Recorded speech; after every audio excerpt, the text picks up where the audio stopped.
Hello everyone, my name is Naya. I am here today to tell you about my weight loss journey and to kind of help other people who are pre-transplant, whether you're trying to get on the list or you're already on the list, what to do to help you lose weight. I've seen in quite a few posts on Facebook, because I'm on a couple Facebook transplant groups. A lot of them ask questions on how to lose weight in order for them to get on the list.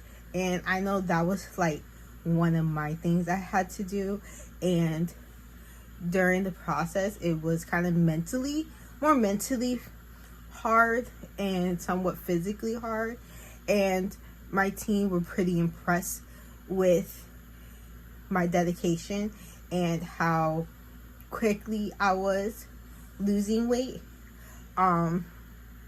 So this is kind of the point of this video, is to give you guys options to where you could lose as much weight as you need to in order to get on the list. So when my transplant team had told me I needed to start losing weight, it was on March 21st of this year. My highest weight I have ever been, when they told me this, was 177 pounds. That put my BMI to 32.4 on the scale. And when you are trying to get on the list, or when you're on the list, they want your weight to be, I want to say 19 to, when you're between 19 to 30 BMI, they see that you have a better result recovering. So they kind of really emphasizes on your weight. So one of the first things that I knew I had to do was lower my prednisone use.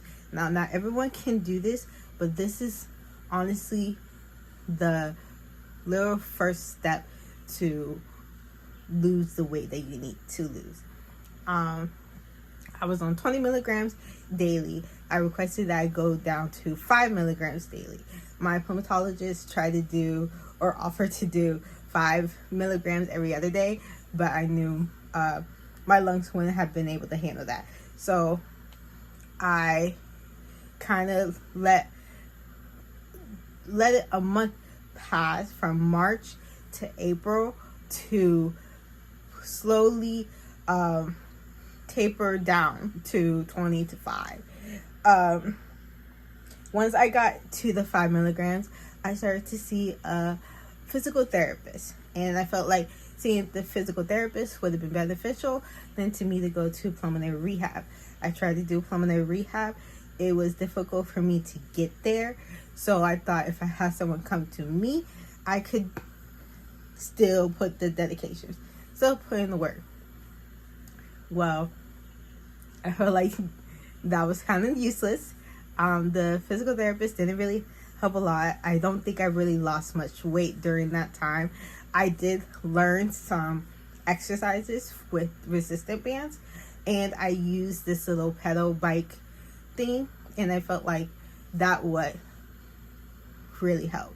I will show you what it looks like, and I'll also put a link in the description where I bought it on Amazon, and that really helped with my lower body exercising and like cardio, endurance, all that.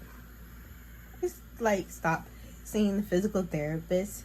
I started doing things on my own, and that's where I really felt like I done the most work. So starting, I want to say, what was it, April 29th, I did everything on my own. I did most of my workouts at home. I didn't go to the gym, any of that. And I also watched what I ate. I am a pretty picky eater. Getting fast food is easier for me than cooking. I can't cook. I just don't like to cook because I'm lazy, pretty much. So I was forced to start cooking. meal prep kind of sort of. I love protein shakes, like pre-made protein shakes. So like Slim Fast, Owen, what else was it? Slim Fast, Owen, Fairlife protein shakes. I love those. I was drinking quite a lot of them during this weight loss process. I just love them. I love pre-made drinks. So, and I also have a TikTok of the different shakes and kind of like a review. I'll probably put that in the description as well, so you guys can see the ones that I've used and liked and all that. So there's that. So starting in May, my weight went from 165 so how do I explain this? My weight fluctuates a lot. So I can be 170 one day, and then literally the next day I am 167. So I kind of, it was a lot to mentally deal with. That's why, like, when you talk to some, I guess you could say, gym rats or some personal trainers, they kind of tell you just don't base too much on the scale, because the scale is very deceiving. The scale is very deceiving. You could go one way, so you could weigh 125 one day, and you could weigh 127 literally the next day, and you cannot literally like do much of anything. You could just, and that's just how it is. So I know with me, I try not to weigh myself too often, because I know it probably would have messed up my self-esteem pretty badly, honestly. So from May, throughout the month of May, my weight have fluctuated between 165 to 170 pounds. And that's with me doing the workouts, working on my eating, and just trying to get my body used to all this movement. June is kind of when I really saw the difference, I guess you could say, like where I really was losing the weight. But the thing about it is I started to do no food fasting. So here's a disclaimer: not everyone can do no food fasting. I feel like I think it was like people who have diabetes and other health problems, to where if you can't go without food for a certain amount of time, it can affect your health. So with the no food eating, I pretty much was dropping weight a little better than when I was in May. I say this because when you do the no food fasting, you're pretty much cutting your calories. You know how when personal trainers say you need to go into a calorie deficit, you need to cut your calorie intake. So you kind of calculate all that you eat, or on average of what you eat within the week, and then you kind of cut your calories by like 100 to like 300 daily or something like that. That's personally for me too much. I don't count my calories.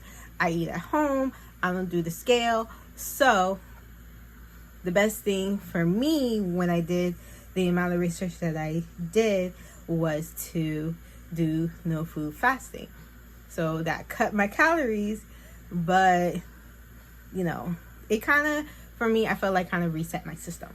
So there's that. When I do these no food fasting, I do them once a week, and I make sure to exercise throughout the week and on that day. Also, with the no food fasting, you have to hydrate. So if you are not like a water drinking type of person, like you don't like the taste of water, you should not do this. You have to drink water. You have to hydrate. Now you could drink other drinks like black coffee, so no sugar, no creamer, just straight black coffee, or you could do tea with no sugar, no creamer added. But you have to drink water. Water helps you feel a little fuller throughout the day. You are less likely to faint and other kinds of problems that can occur. So if you are not an avid water drinker, do not do the no food fasting, please. I drink a lot of water. Like, I could drink up to 10 bottles of water a day. So that's like a big warning thing. And then you need to exercise. Now, when you're doing the no food fasting on that day, you tend to be a little tired, a little moody. I know I was. I was craving all kinds of food that I know I should not be eating, and it's very physically it's not as bad. It's more mentally. If you love to eat, if you are a snacker like I am, or you're eating constantly sometimes, not going without like food mentally can take a toll. So if you don't have the willpower to do a full day, maybe do like intermittent fasting.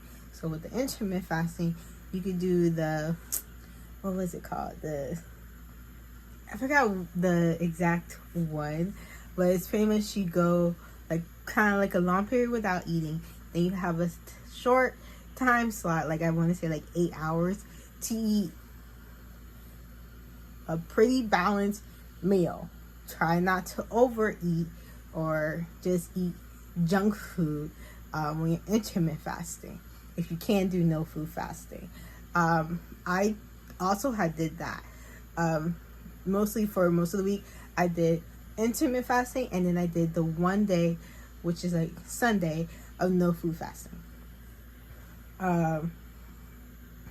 And also exercising. I did at most was 30 minutes during the month of June, July-ish. I did on average like 30, maybe 40 minutes on the little pedal bike.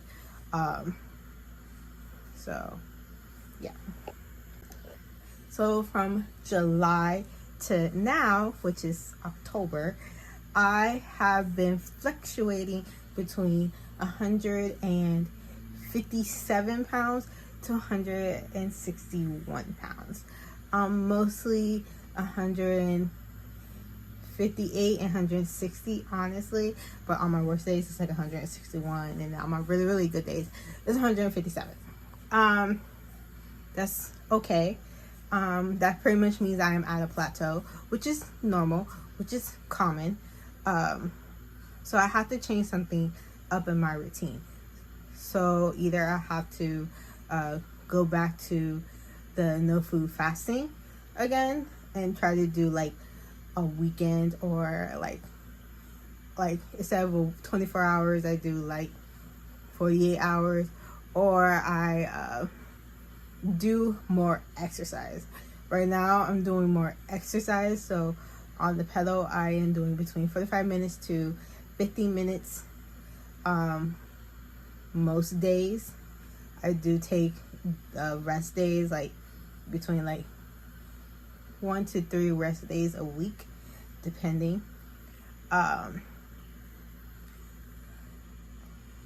I'm going to go back into eating better. I have been slacking. I'm not going to lie. Since August, I have kind of been slacking a lot lately, and then with getting back into work a bit, that kind of also pushed, I guess you could say, pushed me back. But I am trying to get a little bit better, and that's totally normal. So did what all that I had to do, the lowering the prednisone, the no food fasting once a week for like a month or so, exercising almost dang near every single day, watching what I eat. I was able to finally get on the list. They told me to lose weight back in March, September 21st. Oh wow.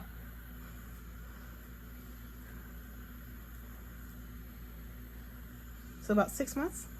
Yeah. So from March to September 21st. So March 21st to September 21st, I guess like 6 months or whatever, I was able to finally get on the list officially. Yay! So I'm very proud of that. I am very proud of myself. There was a lot of moments where I overstressed. I cried. It's completely normal to feel a lot and try to do the best that you can. And especially like on days where I got super sick, like with my flare-ups, like the coughing and the throwing up. So, but it's honestly worth it when you finally get that call and they're like, you're officially on the list, so this is all you have to do, whatever. So it feels good. It feels like my hard work is kind of paying off. And I hope whoever sees this can feel a little inspired to know, like, if you try, like really try, and use all options that's out there, you can make it happen. And if your transplant team see that you're making it happen, the chances of you getting on the list is a little higher. I know for my case it was.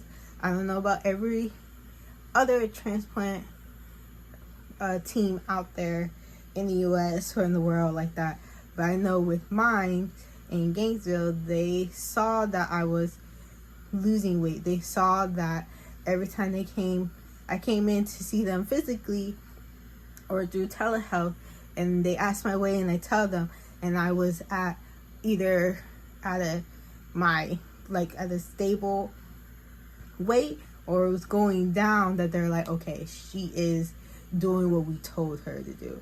Where I'm not like, yeah, I'm losing weight, but my scales keep going up.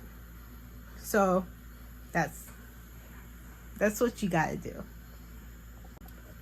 Now that I kind of know that I'm at a plateau, my goal is to be at around 155 pounds. Yeah, 155 pounds. And that's like the most realistic thing I could do, because I'm getting sicker. It is harder to breathe. My oxygen use is still at a 6 liters. Hopefully it does not continue to go more, then I'll have to be hospitalized. But realistically, when I get the call, I would like to be around 155 pounds. That would put my BMI to 28 point something. That's under the 30. Still personally a little high for me. Ideally, I would love to be between 130 and 140, but it's probably impossible, especially since I can literally get the call at any second. Like literally right now as I'm doing this, I can literally get the call. So ideally, in my own little fantasy world, I would love to be at 130 to 140 pounds by the time I get my transplant. But realistically, what I can accomplish in a short amount of time is 155 pounds.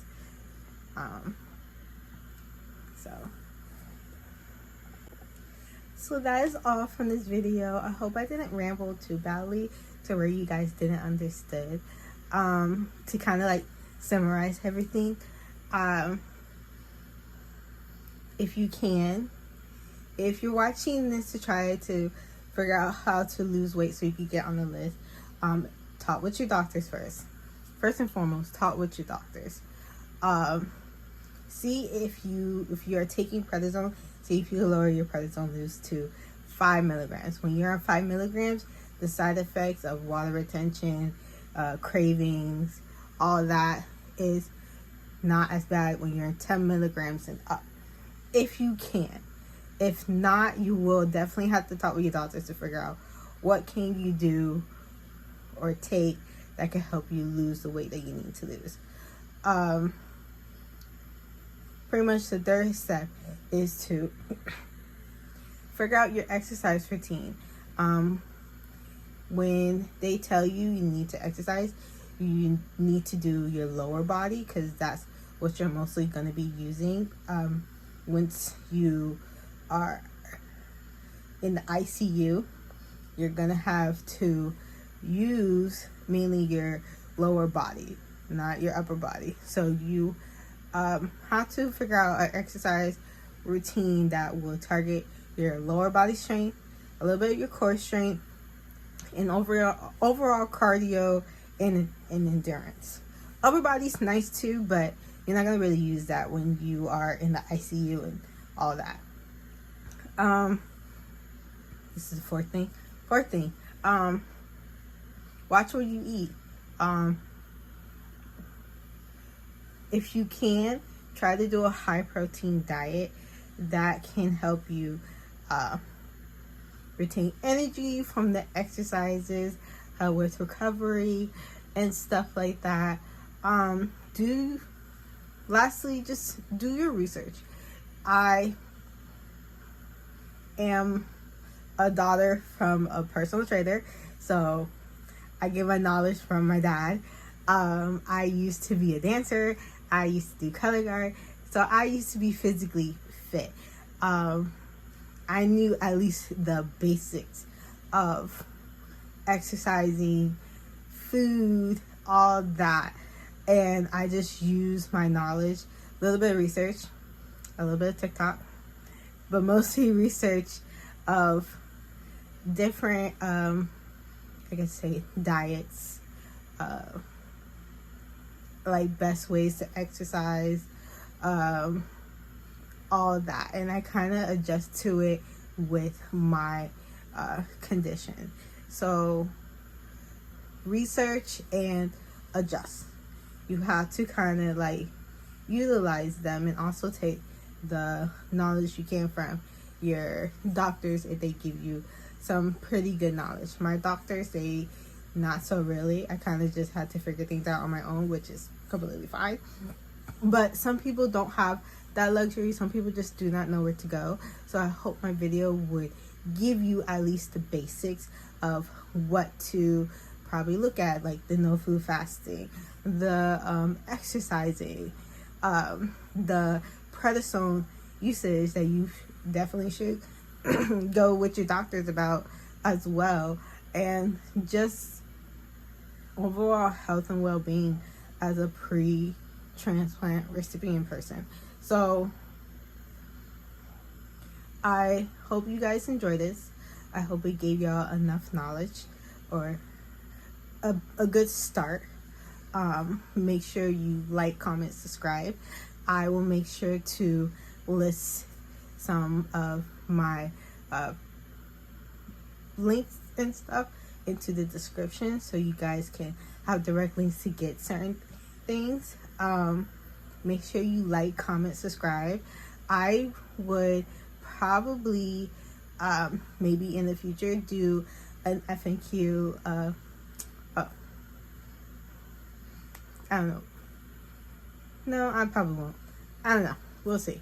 I'll just look out for videos as I try to think of videos that can help people who are in my situation, pretty much where you are in your 20s, you are going through a life-changing operation, you feel lost, you feel hopeless, I guess you could say.